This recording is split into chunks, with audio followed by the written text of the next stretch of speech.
Saudara-saudari terkasih, kita bertemu kembali dalam inspirasi sabda bagi keluarga hari ini.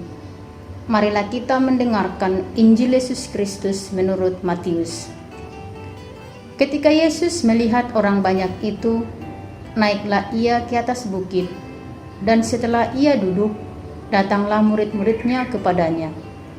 Maka Yesus pun mulai berbicara dan mengajar mereka, katanya, "Berbahagialah orang yang miskin di hadapan Allah, karena merekalah yang empunya kerajaan surga. Berbahagialah orang yang berduka cita, karena mereka akan dihibur. Berbahagialah orang yang lemah lembut, karena mereka akan memiliki bumi. Berbahagialah orang yang lapar dan haus akan kebenaran, karena mereka akan dipuaskan. Berbahagialah orang yang murah hatinya, karena mereka akan beroleh kemurahan. Berbahagialah orang yang suci hatinya, karena mereka akan melihat Allah. Berbahagialah orang yang membawa damai, karena mereka akan disebut anak-anak Allah.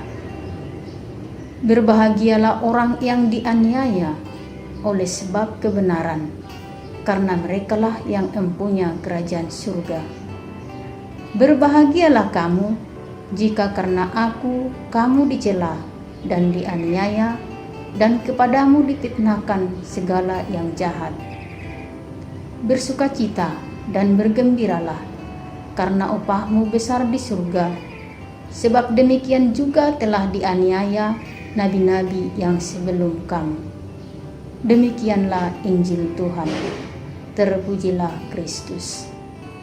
Keluarga Katolik yang berbahagia, hari ini gereja kita secara khusus merayakan Hari Raya Orang Kudus. Dalam gereja Katolik, Orang Kudus dijuluki dengan sebutan Santo Santa. Santo Santa bukan hanya dari kalangan kaum religius, tetapi juga dari kalangan keluarga Katolik yang beriman kepada Kristus. Menjadi orang kudus tidak dibatasi oleh usia, tetapi bagaimana kita mengaktualisasikan diri kita di dunia nyata sehingga memiliki kebaikan dan spiritualitas istimewa. Baru-baru ini kita dihebohkan pada sebuah berita yang menggema dari Vatikan tentang perayaan misa beatifikasi Carlo Acutis menjadi beato tanggal 12 Oktober 2020.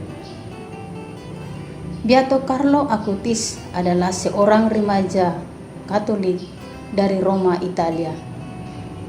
Carlo dikenal karena mendokumentasikan mujizat-mujizat Ekaristi di seluruh dunia dan mengkatalogkan mereka semua ke dalam sebuah situs web yang dibuat oleh dirinya sendiri pada berbulan-bulan sebelum dia meninggal akibat leukemia.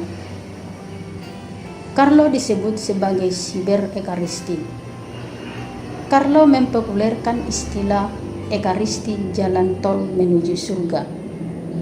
Semakin sering kita menyambut Ekaristi, semakin kita menyerupai Yesus, sehingga di bumi kita merasakan surga.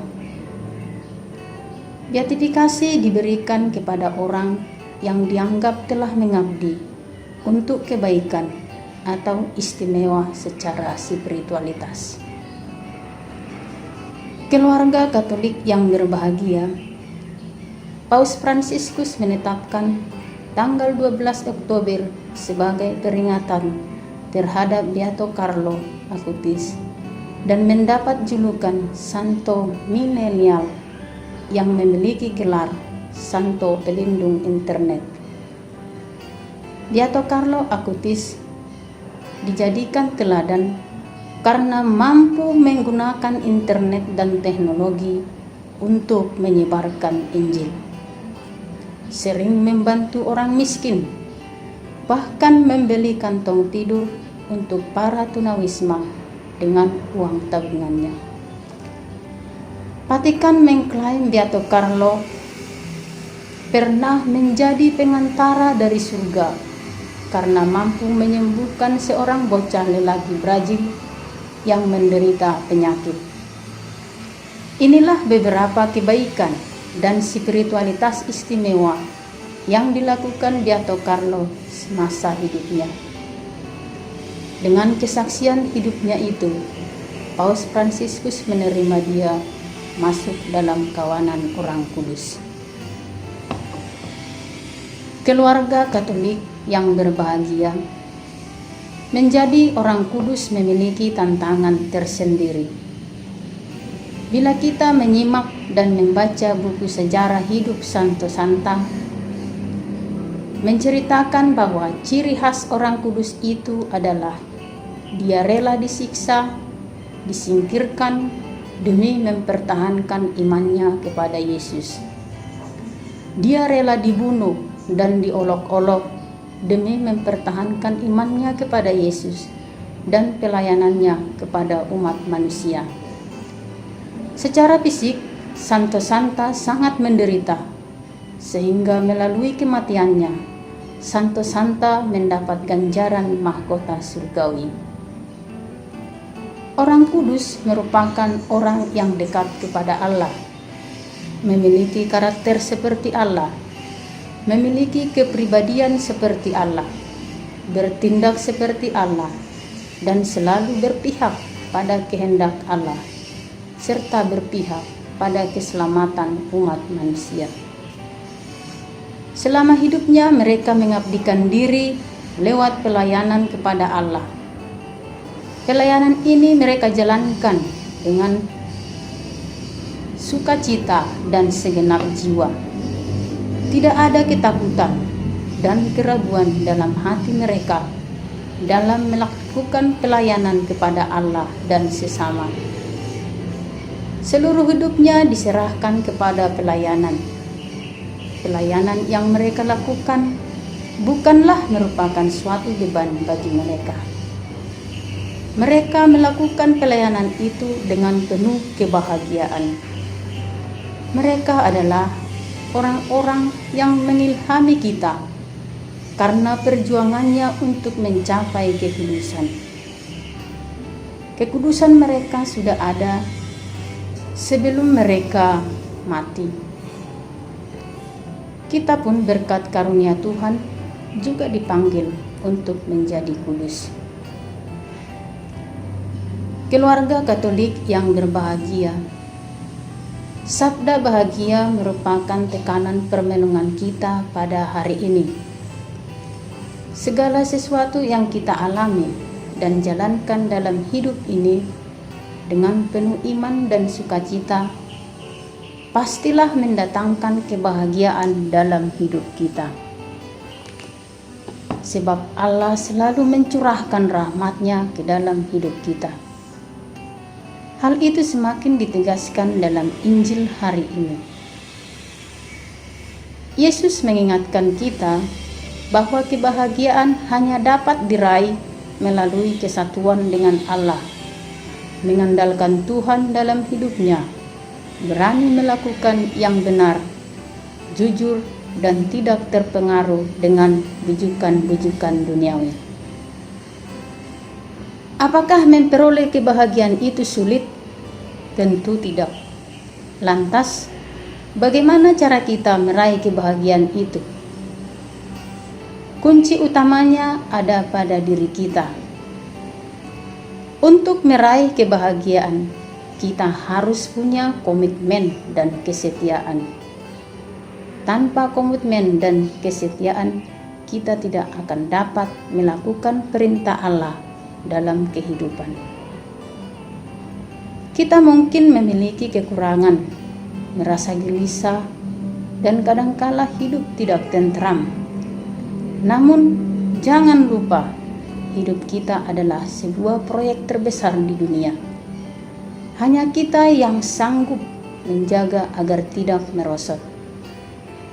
Ada banyak orang membutuhkan kita, mengagumi kita, dan mencintai kita. Tuhan ingin mengingatkan kita bahwa menjadi bahagia bukan berarti memiliki langit tanpa badai, atau jalan tanpa musibah, atau bekerja tanpa letih, ataupun berelasi tanpa kecewa. Menjadi bahagia adalah mencari kekuatan untuk memaafkan, mencari harapan dalam berjuang, mencari rasa aman di saat ketakutan, mencari kasih di saat perselisihan. Keluarga Katolik yang berbahagia. Menjadi bahagia bukan berarti menyimpan senyum, tetapi juga mengolah kesedihan. Bukan hanya mengenang kejayaan, melainkan juga belajar dari kegagalan. Bukan hanya bergembira karena menerima tepuk tangan meriah, tetapi juga bergembira meskipun tak ternama. Menjadi bahagia adalah mengakui bahwa hidup ini berharga, meskipun banyak tantangan, salah paham, dan saat-saat krisis. Mengalami krisis ketika tidak memiliki penghasilan tetap. Mengalami krisis ketika rumah tangga tidak harmonis. Mengalami krisis ketika hidup anak-anak berantakan. Apa yang kita lakukan ketika keluarga berada dalam situasi tersebut? Sebagai seorang ayah, apa yang sudah dilakukan untuk membahagiakan keluarga? Sebagai seorang ibu, apa yang sudah dilakukan untuk membahagiakan keluarga? Sebagai anak, apa yang sudah dilakukan untuk membahagiakan kedua orang tua? Maka dalam situasi ini, keluarga Katolik, baik sebagai ayah, ibu, dan anak, kita dipanggil untuk membawa damai dan cinta kasih dalam mewujudkan kebahagiaan sejati. Kita semua dipanggil pada kekudusan. Menjadi bahagia berarti berhenti memandang diri sebagai korban dari berbagai masalah, melainkan menjadi pelaku dalam sejarah itu sendiri. Menjadi bahagia bukan hanya menyeberangi padang gurun yang berada di luar diri kita, tetapi lebih daripada itu, mampu mencari mata air dalam kekeringan batin kita. Menjadi bahagia adalah mengucapkan syukur setiap saat atas mujizat kehidupan. Menjadi bahagia bukan merasa takut atas perasaan kita, melainkan bagaimana membawakan diri untuk menanggungnya dengan berani ketika diri kita ditolak, untuk memiliki rasa mantap ketika dikritik, meskipun kritik itu tidak adil. Menjadi bahagia berarti memiliki kedewasaan untuk mengaku saya salah, dan memiliki keberanian untuk berkata maafkan saya. Memiliki kepekaan untuk mengutarakan aku membutuhkan kamu. Dengan demikian, hari demi hari, hidup keluarga kita menjadi sebuah taman yang penuh dengan kesempatan menjadi bahagia. Di musim semi dalam keluargamu, jadilah pencinta keriangan. Di musim dingin dalam keluargamu, jadilah seorang sahabat kebijaksanaan. Dan ketika melakukan kesalahan, mulailah lagi dari awal. Dengan demikian, keluarga kita akan lebih bersemangat dalam menjalani kehidupan. Keluarga Katolik yang berbahagia, kita masing-masing dipanggil dalam kekudusan. Jangan menyerah, jangan berhenti mengasihi orang-orang yang engkau cintai.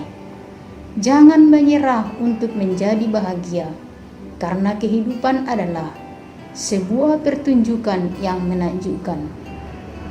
Dan kita semua adalah seorang manusia yang luar biasa, yang diciptakan Tuhan untuk bahagia.